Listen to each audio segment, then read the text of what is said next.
What is happening, everybody, man? Thank you guys jumping into another episode of One Big Fire. And I'm really going to be selfishly excited for today's conversation. I love any opportunity to get with any individual, especially on the sports side of things, right? Anybody that reaches kind of that upper echelon to kind of hit that pro status, right? Like the work ethic, the discipline, the mindset, the luck that has to kind of go in to be able to get to that level.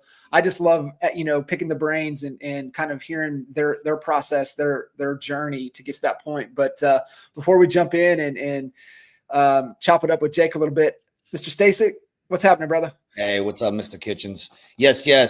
Super excited to welcome Jake onto the podcast. Before we get started and dig in and get to learn about this amazing human being and all the good he's doing in the world now and his journey through the NHL, want to remind everybody, go to honeybadgernation.com. We are going to be adding some killer new merch. We've had the same old merch. I got to take 100-0 responsibility for that. We haven't upgraded it. We are upgrading it now. So in 2025, we're going to have a whole new line of awesome Honey Badger Nation merch. I know Jake's a bit familiar with that because it's on the jerseys of our hockey jerseys that we play with Bankers Cup. And we'll talk a little bit about that as well. But make sure you check it out, honeybadgernation.com. Also, our coaching that we do weekly. And you can also find out opportunities of how to partner with us at honeybadgernation.com. Without any further ado, Jacob, my buddy, Jake Newton, what's up, my friend?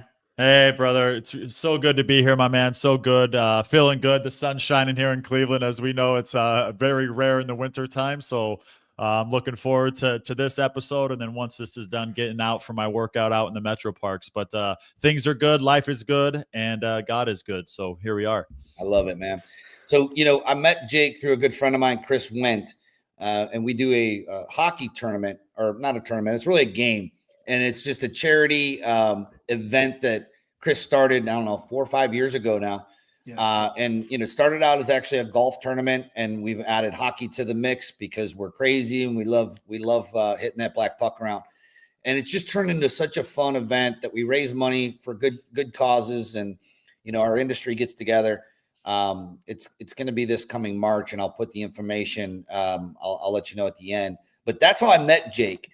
And if I were to describe Jake, I would describe Jake this way. I would say if you took the Buddha and combined it with like a Wayne Gretzky, all right, now we have a Buddha version of a hockey player, which you wouldn't even think that those two made sense, but it does because we have the real living Jacob Newton here, who's really dedicated the last half of his career or his current part of where he's at right now in his journey in his career into helping elite athletes get through the mindset part of all the stresses, everything that gets in the way, all the things that trigger us, throw us off, all the things that we're trying to master on our normal, like daily lives. And of course, being the CEO of your business and running your own business as an entrepreneur, those things are constantly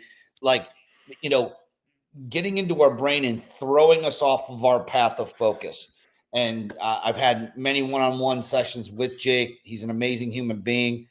Anything to add, John, before we bring Jake up here and chat a little bit about his journey? Yeah, no, I mean, like I said, anybody at that upper level of anything in life, right? What I've always found, it's that mindset capability, right? To be able to where you can, it all starts just the visualization, being able to start there, but also how to handle and work through adversity and how to push through, how to maintain the discipline, how to do those things. It's all mindset it gets to a certain point. And so just kind of, like I said, selfishly excited to jump in here today with Jake. So Jake, if you don't mind, a lot of people listening to our podcast never met you, don't know you. Some do. Of course, anyone that followed the NHL or even recently, your team actually, I think, won the national championship for is it 3-on-3? Yeah, 3-on-3 league called 3 Ice. And, 3 Ice, so much fun to watch, by the way. If you had any chance to watch it, you can find it on your local TV. But tell us about your journey. where you started and where literally hockey took you on that journey to today. Yeah. So I'm not from here in Cleveland originally. I'm from a small little desert town about 25 minutes outside of Palm Springs, California, and nobody knows my hometown, so I always just say Palm Springs or Riverside. The town I grew up in was rated the fourth worst in the whole state of California. And so you know how dang big California is and how many cities there are. And I come from the fourth worst. So I'm grateful for hockey because hockey was my ticket out of that town. There was, so much crime, gangs, there's really just no good out there. And so again, hockey was my ticket, but I went a more unconventional route, being that I started out in roller hockey. Being from a small little desert town, we didn't have any ice hockey in my town, and I'm just so grateful for the fact that we had a roller hockey rink. So, I started out just playing in the house. I'll never forget getting my first pair of rollerblades that had the rubber stopper on the back, and I was just making these black marks all through the house on the carpet and everything. And then we eventually, took it out of the house into the back of the house, the street behind our house, just gathering all the local kids around to play as much as we can. And we started getting some attention around the town, and we got like an article in the local newspaper that my parents still have hung up in their house. So it was just good memories when I reflect back on that. But as I said, a more unconventional route, starting out in roller hockey. And at that time, ice hockey wasn't too popular in California. Gretzky got traded to the Kings back in '88, so that certainly helped, gain in its popularity. And then with the Southern California teams finding more success, the Kings winning the Stanley Cups as they have, the Anaheim Ducks back in 2007 really helped to amplify the game of ice hockey in California. But it wasn't until the age 11 when I made the transition over to ice hockey, and that was an hour and 15 commute there, and then obviously the same time back. So there was a lot of dedication, obviously, but a lot of discipline and sacrifice that took place from, not only my parents, but both my brothers and both my sisters. And, I wound up playing in Los Angeles, which was 100 miles away, but in California traffic, that took us 3.5 hours. So, it was get home from school, do your homework in the car, eat in the car, sleep in the car, get home by 1 a.m, wake up and do it all over again. So again, a lot of sacrifice had to take place in order for me to be able to play this game. I don't come from money. 2 brothers, 2 sisters. We adopted 3 cousins. And at one point we were all playing hockey on separate teams. And I don't know how in the heck my parents figured that out, but we learned how to pack, 5 humans and 5 hockey bags into a 2-door car. And so yeah, again, so much sacrifice, but that was in youth hockey. I moved away from home when I was 15 years old to play junior hockey, the step below college. And that was at a time when I was experiencing more struggles and more suffering within my personal life that I just really wasn't aware of back then. But it had a way of bleeding into my on ice performance. But I was, fortunate that I had some God-given ability, skill-wise, within the game. Obviously, I had to be very intentional with working on that. But moving away from home was obviously a challenge at such a young age when I needed family, I needed love the most. And now I'm 2,000 miles away. And at that time, we didn't have FaceTime. So it was just simply phone calls. But that was my junior year in high school. I went home for my senior year, and then I started getting interest from higher level junior hockey, which is, again, just the step below college. Eventually moved away to Frisco, Texas. Played there for a year, played for 2 years in Lincoln, Nebraska, and then eventually went and committed to play college hockey at Northeastern University. It was not my grades that got me into that school. It was purely my hockey. So thankfully, my hockey skills were at a level that I could score an 18 on the ACT and still get into a very well, respected academic school in Northeastern. And again, had another very successful freshman season. I was on the Hockey East, which is the division I played in, the Hockey East all-rookie team. Started gaining interest from NHL teams. Got an offer from the Washington Capitals, and I was going to take it because I didn't want to be at school anymore. It was very hard to balance the student-athlete life.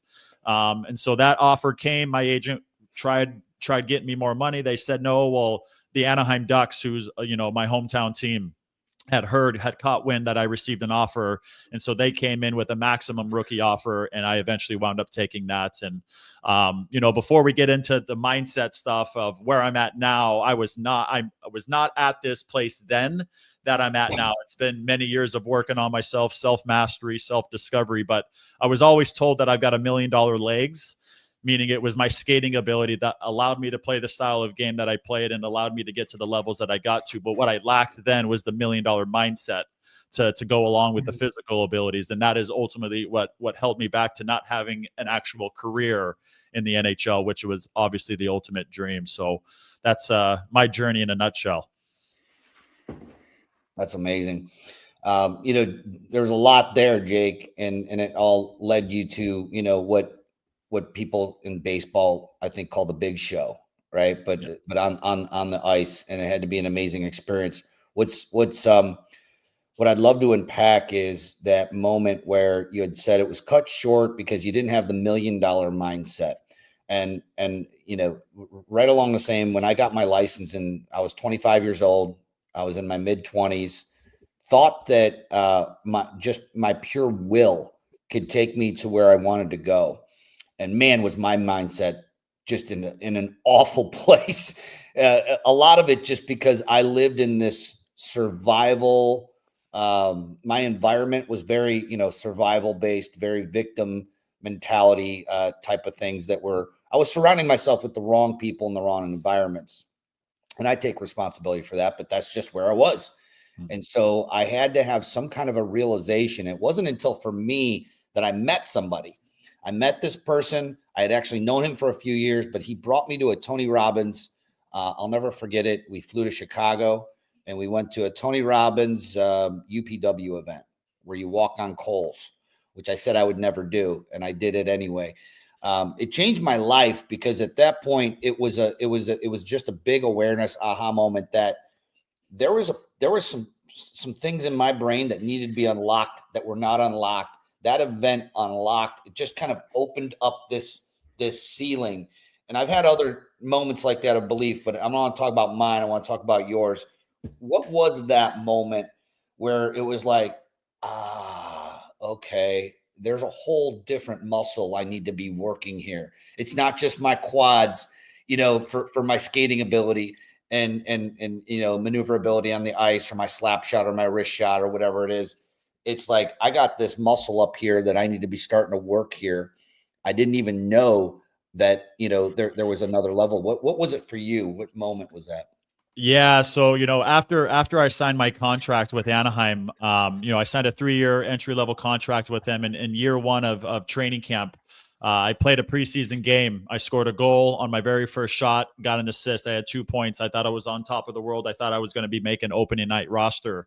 This was in San Jose, preseason game. Game was sold out. It was insane. I started. I was like, I did it. I made it. Here I am. Well, the very next day, I participated in warmups, and that was it. After warmups, got dressed, went up to the press box, and then eventually got a text from the player liaison saying you need to go see the general manager. So I knew exactly what that meant. I went and saw him. They were going to send me down to the AHL, which would be, again, the Cleveland Monsters here. But it wasn't even then.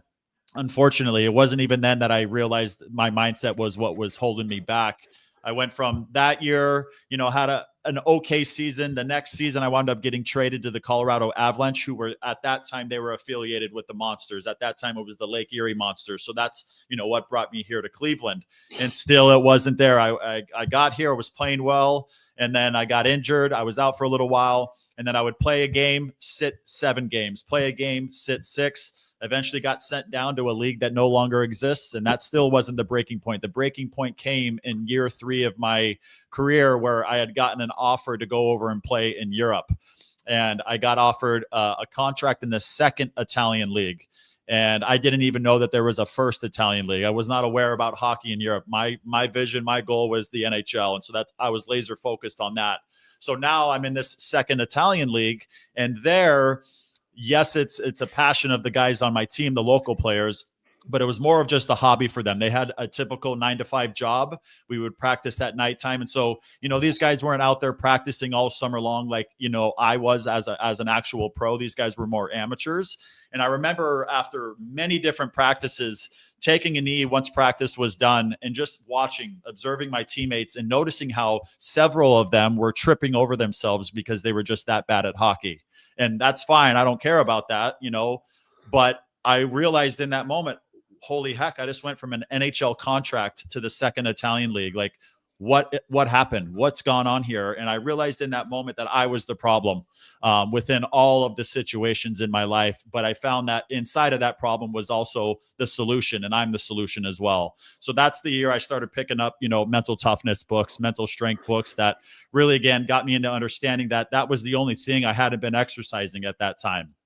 Go ahead. No, I was gonna say, Jake, what was that? I mean, was it just in the moment where it just finally all sunk in? You're just sitting there and you're seeing these guys tripping over each other, but they probably have the biggest smiles on their faces and they're just loving every dang second of it. But for you could have still latched on even deeper to that victim mentality and really, carried that burden with you throughout the rest of your life and made everybody else around you even more miserable, than even you were.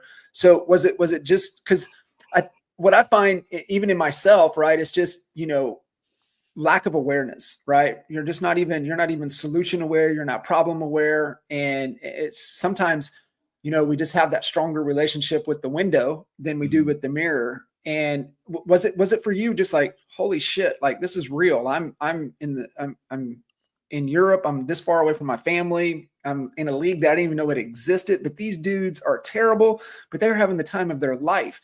Like, was it just that fast of an awareness for you? So it was a little bit of that, but then it was also, while reading these books, what it opened me up to is becoming more aware of myself and more introspective, and at that time I was doing everything physical. I was doing everything that NHL players do physically. But through this book, it got me into understanding that it allowed me to, use some memories of past situations, whether that be adversity, getting cut, getting traded, getting screamed at by coaches, and it allowed me to tune into how I responded to those external situations. And what I realized within myself is that I became a victim, no different than Al was talking about. I became a victim in all of these situations, and I got lost in blaming others or complaining about, my current circumstances, my current situation, not realizing the role I played within my own suffering, within my own struggle. And so once I was able to, again, take a look at the mirror and just point the finger back at myself, it just opened me up to understanding that everything is here. What was the book? What was the book, Jake? So the first book was called Mind Gym. I believe right here. Did you find? Oh, I love it. Did you find it? Did somebody hand it to you? What was? Yeah, it was actually a buddy of mine that I played with. He's actually still a good brother of mine. I played here with the Monsters with him. His name's Greg Malden. He played in the NHL. Not as long as he wanted to, of course, but then he wound up over in Europe, kind of the same years as I. And so we were over in Europe together for 7 years, not together, but still over there, kept in touch. And he mentioned this book to me. And so I decided to purchase it and dive into it. And it's interesting because I think through all of the different books and everything, I think we as humans, we all have mental strength.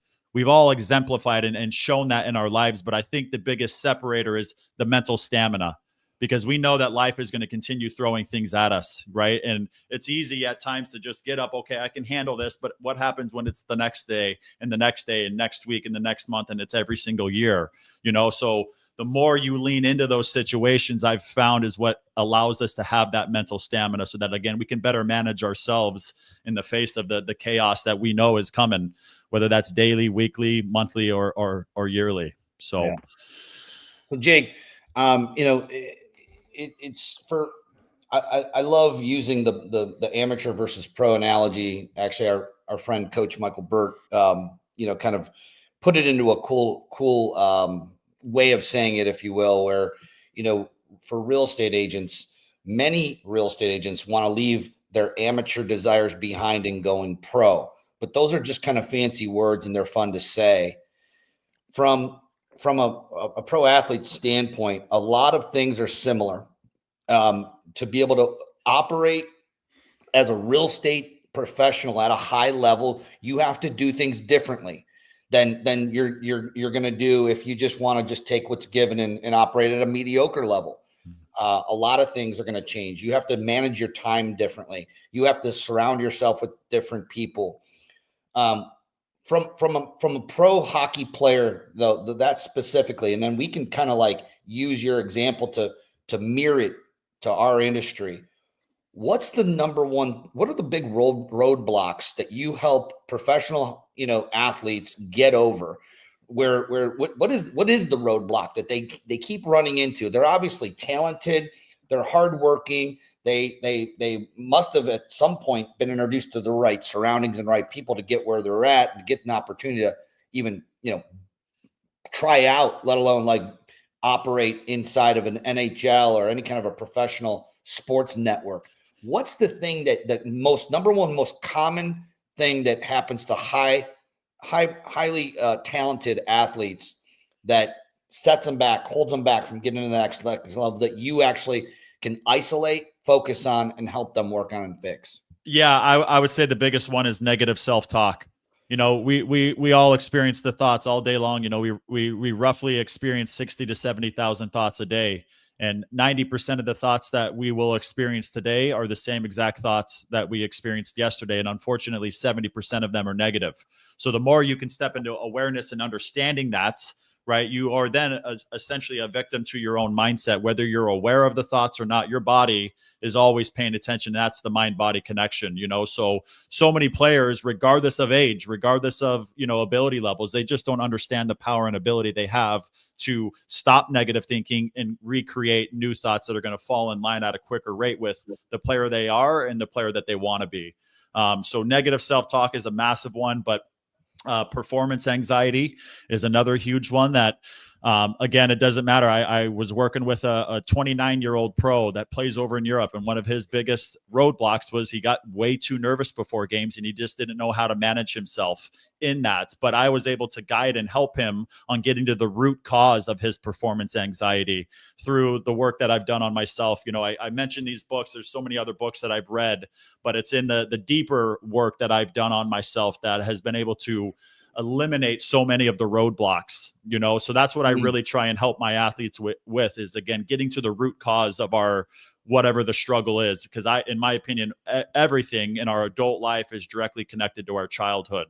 So if we can go back to those places and maybe re-coach ourselves, again, if this performance anxiety is coming from how a coach, used to treat us within the game at our younger ages, then that's a recoaching. And so there's a process to doing it. It might take a few times, but you're worthy of that. And you're certainly capable of it. Just in time, or at times, players just need, proper guidance on how to go back and heal that version of themselves so that they can be more present and not get out of control with that anxiety. Yeah. What are some immediate exercises that you really try to instill into the athletes around the negative self-talk, right? Like where do you immediately try to shift them to? Obviously what they're doing is not serving them, but let's incorporate these exercises that I know will serve you to really overcome that challenge. Yeah, sir.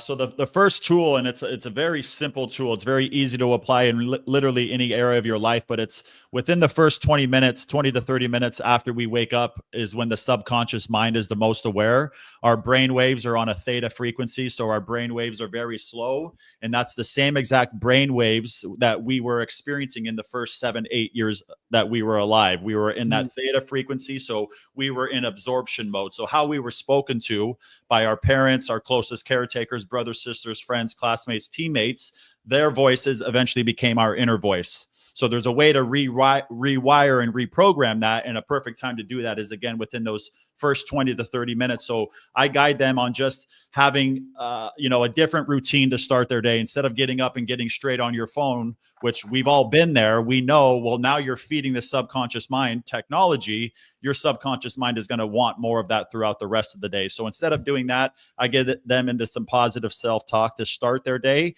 And by starting your day with that, what it opens you up to is becoming more aware of your thinking and your thought patterns throughout the rest of the day. So again, we know we're going to go back unconscious at some point during the day. And so again, with starting your day with that, it opens up an opportunity for you to recognize that. And then once you've recognized, now a new choice is available to you. And once the new choice is there, we then get to step into being the conscious thinker, the active thinker. And when we're producing our own thoughts, we're going to choose to make those positive. And then if they're positive in the mind, again, we get to experience a different feeling in the body as well. I love that because, it's knowledge and power, right? So it's just awareness and choice. Hmm. And that's the power, right? Is in the choice. And so I love that, being able to, go right into it. And for me, that morning is just kind of what led, to us even on this call was, Al and I were talking about, it's just that gratitude practice first thing in the morning. And if that's for me, that's my exercise is just, hey, what am I grateful for in the moment? That's the very first thing. I know a lot of people, have the gratitude at the end of the day. So it kind of forces them to look for the things they're grateful for throughout the day, but being able to have some type of gratitude practice. And, I love that positive self-talk because we're so, the things that we say we hear and then we start to believe that plays in the background is so powerful to reprogram. But having that level of awareness is key. What are some ideal, even maybe for you or your athletes, kind of that first 60-90 minutes of every day to where you see them taking their lives to a whole nother level? Yeah, so it's obviously that the positive self-talk to start, but I'm also a big advocate for breath work. And I know that through my own practice, I've been doing breath work now for 7 years. I got certified in as a breath work instructor 3 years ago. So it's a non-negotiable for me to start my day with breath work to, engage my diaphragm, oxygenate my system, which just creates a different level of focus and presence. And I think ultimately that's what life needs from us. And that's the requirement. You want to get more out of life. You want to, serve the people that you serve at a higher level. You want to be present. And so by starting your day with the breath work to oxygenate your system, again, it's more focus, more clarity, more mental resiliency. You're better able to manage yourself, mental control, emotional control. So I guide a lot of my athletes on breath work to start their day as well. And what it does, it just creates and it puts you more into a responsive state, so that again, yes, life's going to continue to happen. Just because we're working on our mindset, it doesn't mean that it's going to be all sunshine and rainbows. It doesn't mean that the struggles aren't going to come. But what it does is it just sets you up into, again, being better able to manage yourself when those things happen. So, in the sales world, heck, I was in car sales for 7 months. I despised it. I wasn't a fan. It was so outside of who I am as a person. But I have clients now that are non-athletes that are in sales. And so I put them through a week challenge of starting their day, no different than what we're speaking about here. And what the results have been is that they're able to be far more present in their sales calls, in their sales pitches. And it makes it easier for them to overcome the objections because they're far more present and in control of themselves. So that now when the objection comes, they're a lot more clear in their mind. So that, what to say next is a lot easier opposed to, having no morning routines. These things happen. We feel like life is taken from us. I'm just going to give up. I don't know how to overcome this. But again, the more grounded you are in yourself, I think it just sets you up to have transformation in every area of your life. I love it, man. I got up real quick because I saw where the conversation was going. And one of the things that I'm implementing right now is that morning routine. I'd love to add the breath work to it, but it's just one of those things. It's another habit that I'm trying to create a new healthy habit of doing that one thing. What I didn't know, what I just learned from what you just shared with me is that we're in that theta, you called it the theta mode, where our unconscious is more absorbent, kind of like it's more absorbent, like a sponge. Like Yep. we're able to, like internalize and actually like keep a lot more in the first, did you say 20 or 30 minutes of being awake? Yeah. The first 20 to 30 minutes. Yeah. We're on that theta frequency. Yeah. That's so awesome. That, so I actually just picked up this, literally just was delivered today. And I bought 3 for my 3 sons as well. And it's the gratitude journal. Yeah. And you can get anything for it, but this one's it's a gratitude journal specifically for men. It's like $18 or something on Amazon. So I bought a bunch of them. And this is what I'm doing every morning to start my day off. And one of the reasons that I'm doing it is that everybody has bad days, even people that are, in good places. Maybe they're in good places with their relationship and work and business and financially, whatever. But we all have that. We all have some shit around the corner that we're dealing with, right? And, that mood that can literally set you back days if you're, you know what I mean? If you don't have that awareness and the skills and ability to handle these things that come up, it can really, you can end up losing hours and hours can turn into lost days. And when you think about that from a business standpoint, it costs you a lot of money and it costs you a lot of emotional stress as well. And I think it's really, really hard to be bummed out and depressed when you start with writing down what you're grateful for every day, which is, I think, how you ended up on the podcast, because you commented on, the gratitude post that I had put up about John's story about being grateful for the fleas.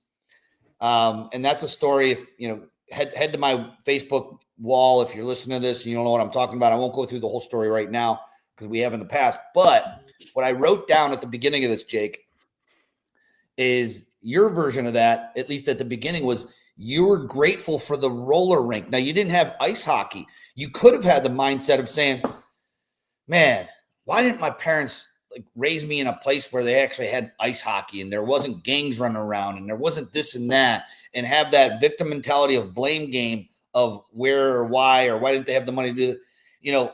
You were like, I'm grateful for the roller rink, even though it wasn't the ice rink. And that was a big aha that took me till I was about, I don't know, maybe 20, 22 years old.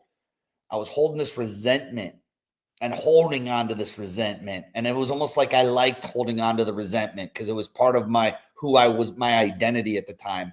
And I was just pissed off and angry at everybody, which also reflected in the music I was listening to and the people I was hanging out with and just all of it. And luckily I had a wake up.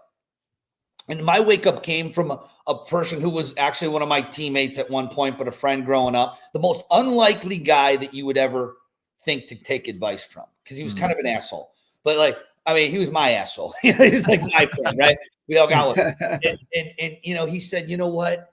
I think you need to forgive your parents and forgive, whoever you're holding onto this anger from, and just let it go.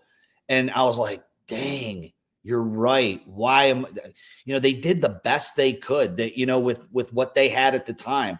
And just that lesson in itself, I had to forgive them. Not that they needed forgiveness, but in my mind, clearly that I did, before that I could then mentally move on and start working on me. I was just carrying too much shit. So anyways, wanted to bring that up, and really good stuff. Anything else to wrap up?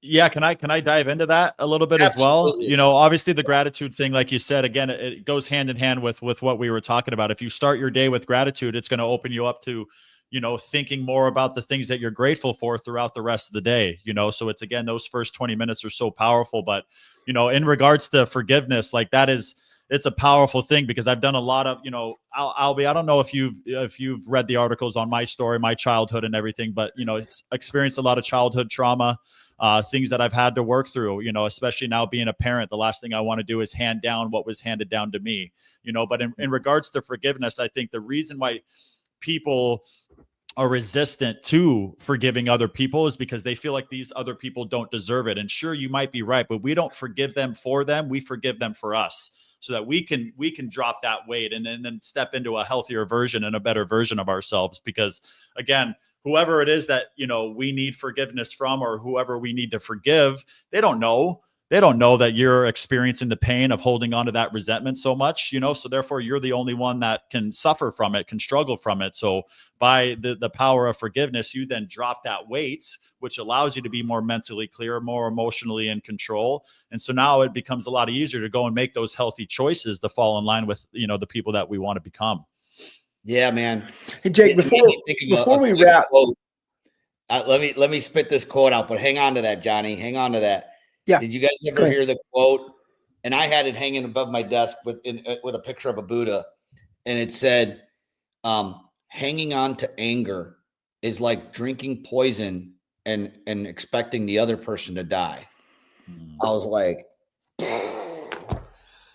it was just a huge aha. And I'm like, that is freaking right. Who's really suffering here? Yeah. Because of my resentment and anger toward this person for whatever. I am, not them. They don't even know. Yeah. I'm sorry, John, go ahead. I just, that's what Jake made No, me you're think good. You're good. No, of it's it too. yeah, absolutely.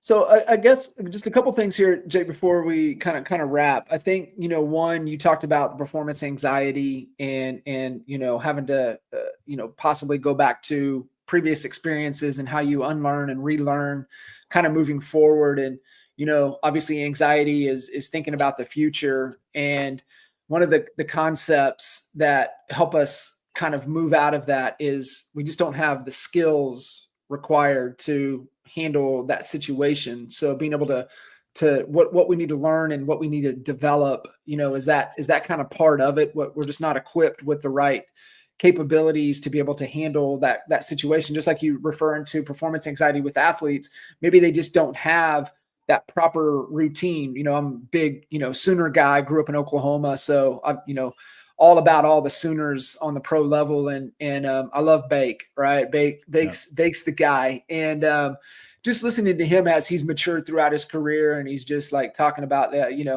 when he was hurt last year or being able to, he's like, I can still add value. I can still help guys with routines and things that they need to be prepared for coming in. How do they get prepared? How do they handle injury? How do they go through that? And I'm like, dang, right? Like, you just don't know that until you've had to go through it yourself and being able to pour into people.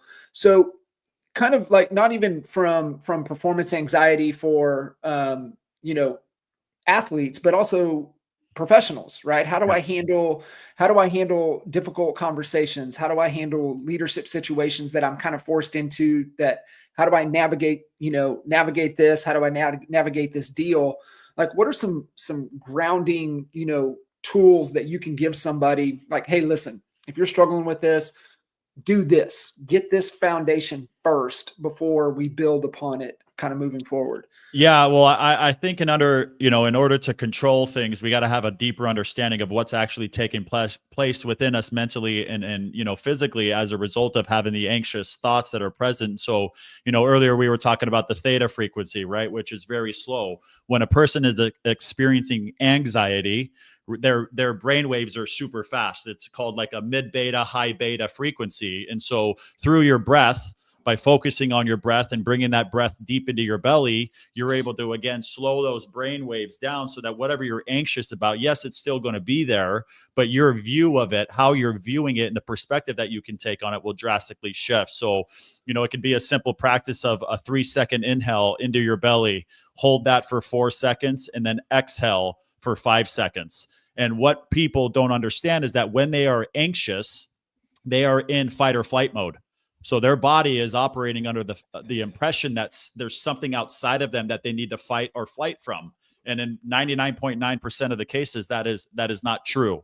But their breath is very shallow, right? And that's how most people are breathing throughout the day, very shallow to the upper part of their lungs, which leads more to the feelings of things that we don't want to experience, whether that's anxiety, depression, panic attacks. So the deeper you are with your breath, the more grounded and in the moment you can be. So that, again, when these different things happen, it's got nothing to do with the difficult conversation. It has everything to do with where your thinking is about the difficult conversation. It's got nothing to do with this future event. It has everything to do with how you're thinking about it. And so many people get caught in creating these stories of what they think it's going to be like. And most of the time, those stories are negative. So if you're going to participate in the story creating, why not create a story that's going to help you to feel better in the moment?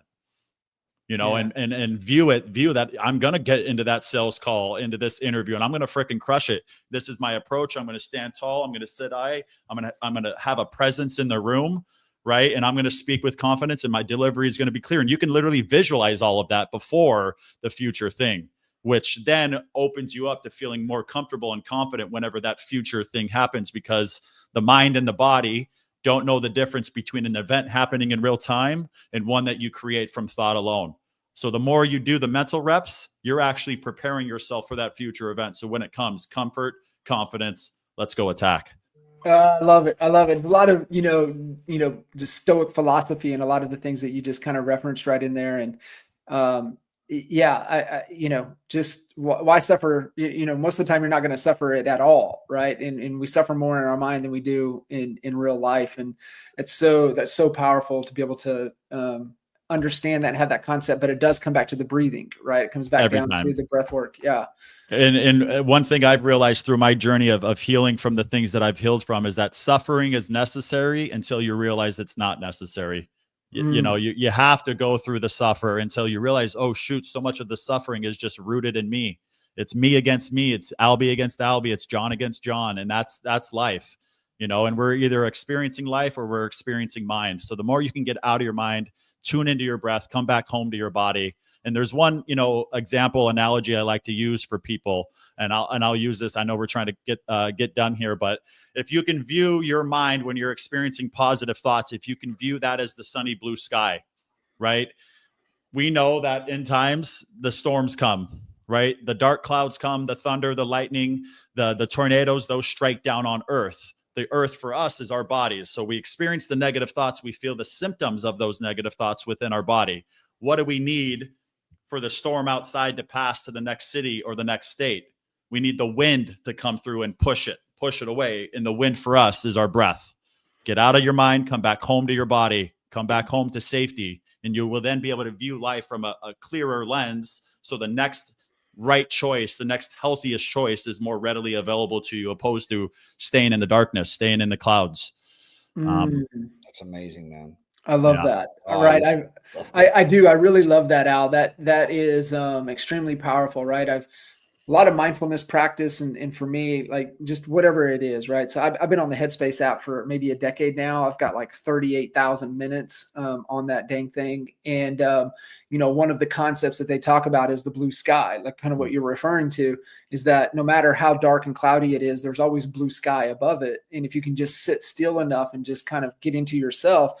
But I love the little fact that you put in there that I've never heard that is so spot on, is that we need the wind to push the storm along, and the wind for us is our breath. Like that to me, like that is extremely powerful. I love that. Yeah. That's amazing. Yeah. Jacob, if there's anyone listening to this podcast that wants to get a hold of you and, need your help, need your expertise, need your guidance, because clearly, you have a big impact on a lot of people, and especially, your niche seems to be, working with high producing, high producing people, whether it's pro athletes or business people that produce at a high level. That comes with stress. It comes with different challenges versus people that are operating at an amateur level, right? Mm-hmm. How can they get a hold of you? What's the best way for them to connect with Jacob Newton? Yeah, so you can find me on LinkedIn at just Jacob Newton. You'll see, the symbol for my business, Newton's Mind. My slogan is "Take Back Your Power." On Instagram at Newton's Mind, NEWTONS Mind MIND 55. On Facebook, just at Jacob Newton. And yeah, obviously right now I'm primarily working with hockey players, but my guidance is universal. I could work with any athlete across any sport. It doesn't matter, because I'm not, helping them specifically with their sport. I'm helping them with the mindset. And so, but even more than that, I love working with just everyday people, whether that's, high performance in the sales world, or just people that experience things as a child, which again, I did. I've done a lot of healing around that. And I'm just super passionate about not trying to just help one person. I think there's too many people saying, if I could just help one person. I'm trying to help as many people as I possibly can. Thousands, hundreds of thousands. So if anybody wants some more clarity on the things we talked about, or wants to reach out for themselves or maybe their kids, again, you can find me on those different platforms, and I'm here to be of service. So thank you guys for this opportunity. I'm grateful for you, Jacob. I'm grateful for our friendship, and appreciate you coming on and sharing this valuable information. Too many people aren't hearing this message, and you've articulated it beautifully. So we appreciate your time coming on and joining us. John, I'm grateful for you as well, my friend. Love you. And anybody out there, connect with Jacob. You won't be sorry. I've worked with him in the past, and looking to work with him in the future here. And I can't wait to see you in March for the Baker's Cup Classic. I believe it's March 20th. I'm not mistaken. Thursday night, March 20th. Yeah, I just talked to Went yesterday. Yep. In fact, the players roster is sold out now. We have a waiting list to get on for players. So, and I know we've got we're hoping that the road to the Bankers Cup will be happening again, and we've got our prime candidate. We're just waiting to hear back from him on if he's going to join us. Cool. Yeah, you'll love it. You'll love it. Fun. That's always so fun. We basically Good grab John, a person that's really never played hockey before or barely ever been on skates, and teach them how to play hockey with Jake. Jake actually coaches and teaches them for about 3 months before the game. So by the time they get on the ice, they can kind of, maneuver around a bit, but they're still new. And it's just really hilarious watching them fall and things. So can't wait, man. So good. Thank you guys so much. Merry Thank you guys. Christmas, Jake, by the thank way, you. Jake. And thank you guys. We'll talk to you guys soon. Thank you. See you guys. Thank you.